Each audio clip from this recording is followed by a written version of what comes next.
The contractions were getting very close. I was like, we have to go to the birthing center now because I felt her right there. And then I finally got a hold of someone and told them we were on our way. And I told them, get the tub ready because she wanted to have a water birth.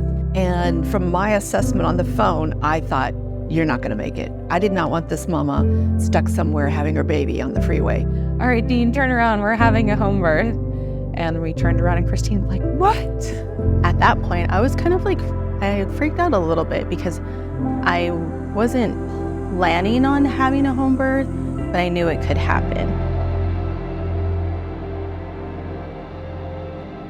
You know, her surge finished and I was getting her up the stairs. By the time I got upstairs, her instincts, she just went straight to the toilet. She's crowning at this point and Dean checks. Sure enough, the baby started crowning. I just encouraged Kristine to, just to keep doing what she had prepared for, trying to keep her calm, but also encourage her. Yeah, I gave one more push and Dean caught her and she was out.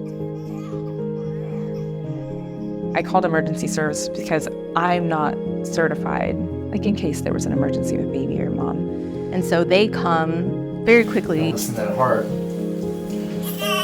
And of course, they wanted to make sure that there weren't any issues and make sure that the baby didn't need to be transported to the hospital or anything like that. And they're asking me questions like, how are you? I'm like, I'm fine, and then they're trying to stimulate the baby. And at first I'm like, oh my God, is something wrong? Yeah, it's good that she's nice and pink. Want to keep her warm. Baby was showing good signs that made me not worry, like pinking up and really alert and eyes open and looking at mom and dad.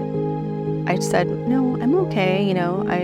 Midwife is on her way. I'm fine. I don't need to go to the hospital. I was happy. It was nice hearing that they were still supportive of my decision. And if I did decide to come to the hospital, it was still going to be perfectly fine as well. After I gave birth, I walked over to my bed and I laid down with my baby and I nursed her, That feeling of relaxation when you just hold the baby, skin to skin against your chest. So it was very relaxing, very calming, and it just felt like the antidote to all of the hurry and the chaos that had happened coming up to that point. My role as a midwife is going to always be top priority, is going to be safety of mother and baby. So when I arrived with Kristine, baby was out. And so my next thing is to do a thorough assessment, how's mom doing? How's baby doing? How's the bleeding?